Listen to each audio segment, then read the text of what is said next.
Hello viewers, வணக்கம். இப்போ சதவீதம் பர்சன்டேஜில் டைப் 16 பார்க்க போகிறோம்.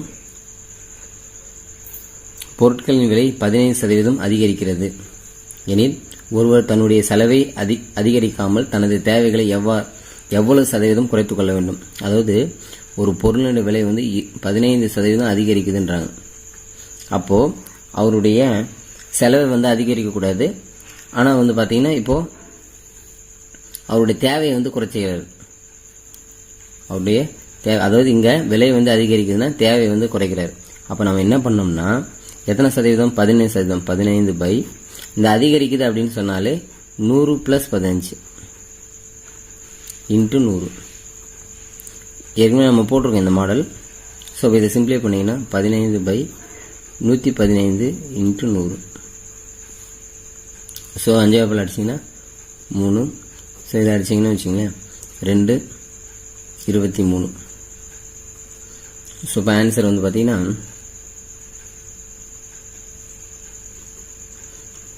300/23. ஸோ 300/23 பார்த்தீங்கன்னா இதை கலப்பு பெண்ணாக பார்த்துலாம். 300/23 ஒன் டைம் வரும். மீதி 30ல் 23 போச்சுன்னா 7 70. 3 டைம்ஸ் வரும் 69. மீதி 1.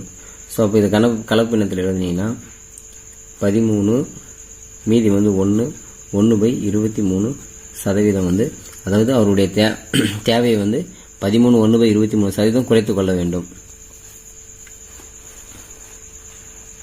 அடுத்தது ஏயின் ஊதியம் பியின் ஊதியத்தை விட 20% அதிகம்.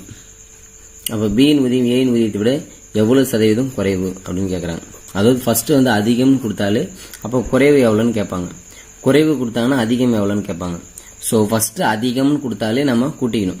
அதாவது 20% பை 100 + 20% × 100. இப்போ 20/120 × 100. ஸோ ஒரு 0 அடிச்சிடலாம். 6 12. ஸோ இதுக்கு அடித்தோம்னா 3 50. ஸோ ஆன்சர் பார்த்தீங்கன்னா 50/3. ஸோ 50/3 50 3ஆல் வகுத்தீங்கன்னா 1 3 3 மீதி 2 6 3 18 மீதி 2. ஸோ 16 2/3%. பொருட்களின் விலை 20% குறைகிறது எனில் ஒருவர் தனது செலவை குறைக்காமல் தனது தேவைகளை எவ்வளவு சதவீதம் அதிகரித்துக் கொள்ள வேண்டும். ஸோ இப்போ குறையுதுன்னு கொடுத்துருக்காங்க. ஸோ அதிகரித்துக் கொள்ள வேண்டும் கேட்குறாங்க. ஸோ அப்போது குறைகிறதுன்னு சொன்னாலே 20% பை 100 - 20 × 100. குறையிறது அப்படின்னு சொன்னாலே இங்கே மைனஸ் வரணும். அதிகரிக்குதுன்னு சொன்னாலே இங்கே ப்ளஸ் வரணும். So 20% by 80 × 100. ஸோ இங்கே ஒரு 0 அடிச்சிடலாம். 4 2 8. மறுபடியும் 2 அடிச்சிங்கன்னா 2 4 5 10. மறுபடியும் இந்த 2 அடிச்சிங்கன்னா 5. ஸோ 25%.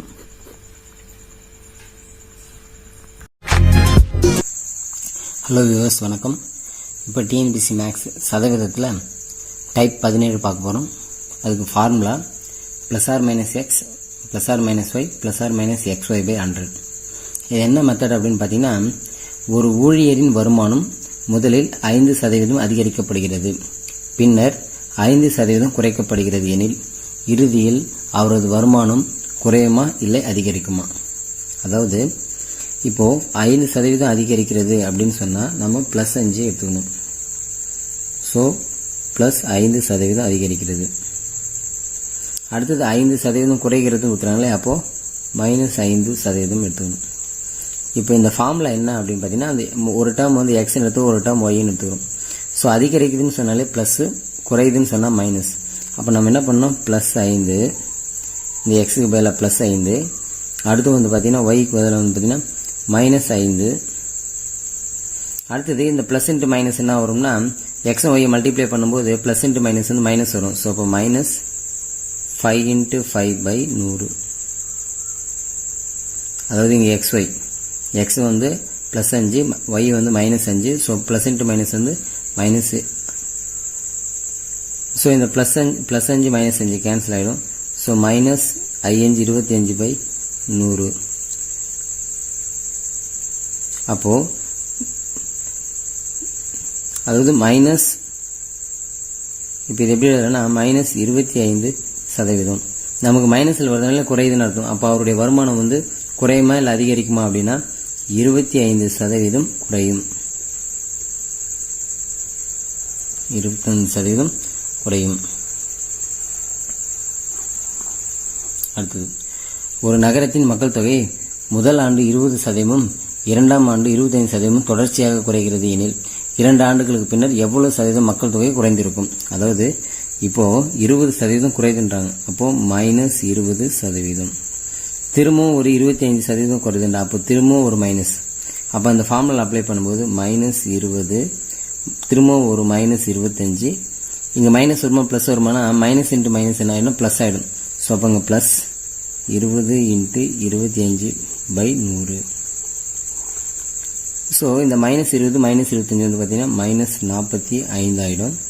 ப்ளஸ் இங்கே வந்து பார்த்தீங்கன்னா இந்த 20க்கு 100 கழிச்சா 5 வரும். ஸோ 5க்கு 5 கழிச்சா 5, அப்போ ப்ளஸ் 5 வரும். ஸோ -45ல் 5 போச்சுன்னா -40%. அதாவது மைனஸ் வந்தாலே நமக்கு என்ன ஆகுதா, 40% மேலும் குறையும். 40% குறையும். ஹலோ வியூவர்ஸ், வணக்கம். இப்போ சதவீதம் பர்சன்டேஜில் டைப் 18 பார்க்க போகிறோம். 45% அமிலத்தன்மையுடைய 5 லிட்டர் கலவையை 25% அமிலத்தன்மையுடையதாக மாற்ற எவ்வளவு லிட்டர் தண்ணீர் கலக்க வேண்டும்? அதாவது 5 லிட்டர் ஒரு கலவை இருக்கு, அதில் 45% வந்து அமிலம் இருக்கான், அமிலத்தன்மை இருக்குன்றாங்க. இப்போ 45% அமிலத்தன்மை வந்து 25% மாறணும் அப்படின்னா இதில் கூட மேல் கொண்டு நம்ம தண்ணீர் சேர்க்கணும்னு அர்த்தம். அப்போ எவ்வளோ லிட்டர் தண்ணீர் வந்து நம்ம கலக்க வேண்டும் அப்படின்னு கேட்குறாங்க. ஸோ இப்போ இதை ஷார்ட்கட்டில் ஈஸியாக போடலாம் பாருங்கள். ஃபஸ்ட்டு இங்கே என்ன கலவை கொடுத்துருக்காங்கன்னு பாருங்கள், 5. ஸோ 5 இன்ட்டு சதவீதம் வந்து பார்த்தீங்கன்னா 45 - 25, 2% கழிச்சு எது பெருசாக இருக்கோ அதை முதல்ல போட்டுட்டு கழிச்சிடும் பை. இப்போ அதை என்னவா மாற்றுறாங்க அப்படின்னு பார்த்தீங்கன்னா 25% அமிலத்தன்மையாக மாற்றுறாங்க. அப்போ பை வந்து 25. இப்போ இதை சிம்பிளை பண்ணிங்கன்னா உங்களுக்கு ஆன்சர் வந்துடும். ஸோ இந்த 5க்கு 25 கழிச்சோம்னா 5, 45ல் 25 போச்சிங்கன்னா 20, 20/5. ஸோ அப்போ கேன்சல் பண்ணோம்னா 4. ஸோ அப்போது 4 லிட்டர் தண்ணீர் வந்து சேர்க்க வேண்டும்.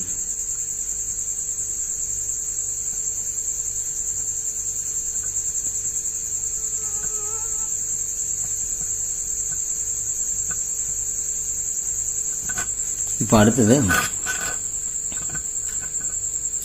15% அமிலத்தன்மையுடைய 10 லிட்டர் கலவை 5% அமிலத்தன்மையுடையதாக மாற்ற எவ்வளவு லிட்டர் தண்ணீர் கலக்க வேண்டும்? இப்போ பாருங்க, 10 லிட்டர் கலவை இருக்கு. ஸோ அப்போ 10.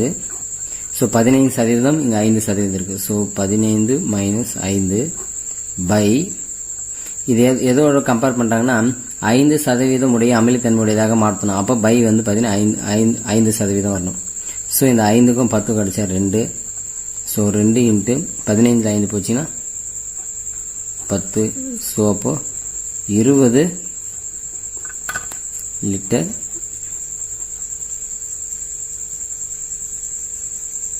எவ்வளவு லிட்டர் தண்ணீர் கலக்க வேண்டும்? 20 லிட்டர் தண்ணீர் கலக்க வேண்டும்.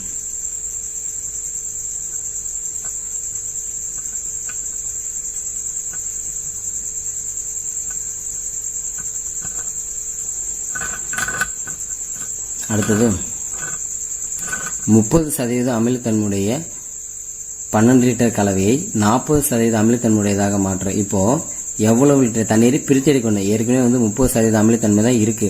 இப்போ 40% அமிலத்தன்மையை மாற்றணும். அப்போ அதுலேருந்து ஒரு சில கொஞ்சம் தண்ணி எடுத்தாதான் நமக்கு அமிலத்தன்மை அதிகமாகும், அந்த ஆசிட் வந்து நமக்கு அதிகமாகும். ஸோ அமிலத்தன்மை அதிகமாகணும்னா அப்போ தண்ணியை நம்ம எடுத்தாகணும். இப்போ இதெல்லாம் சேர்த்தோம் இல்லையா, அப்போ தண்ணியை எடுக்கணும். அப்போ தண்ணி எடுக்கிறது அப்படின்னா இப்போ அதே சேம் தான். இப்போ 12 லிட்டர் தண்ணி கலவை வந்து பார்த்தீங்கன்னா 12 லிட்டர். இங்கே அப்படியே அதே மாதிரி கழிச்சுங்க. 40 மைனஸ் என்ன பண்ணலாம் நம்ம 30 பை, இங்கே கம்பேர் பண்ணும்போது 40 தான் பையில் வரணும். இங்கே வந்து முதல் எண் போட்டிருப்போம், இங்கே வந்து பார்த்தீங்கன்னா 40 வரணும். ஏன்னா போன சம்பளம் வந்து பார்த்தீங்கன்னா இந்த முதல் டேர்ம் ஸோ நம்ம என்னவா மாற்றுறாங்க அப்படின்றத பொறுத்து தான். ஸோ 40. ஸோ 40ல் 30 போச்சுன்னா 10/40 ஒரு சீரோ அடிச்சிடலாம். ஸோ இது அடிச்சுன்னா 3. ஸோ அப்போ 3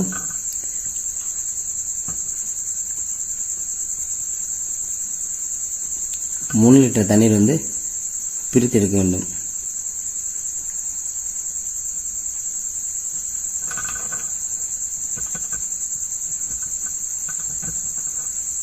ஓகே, தேங்க்யூ.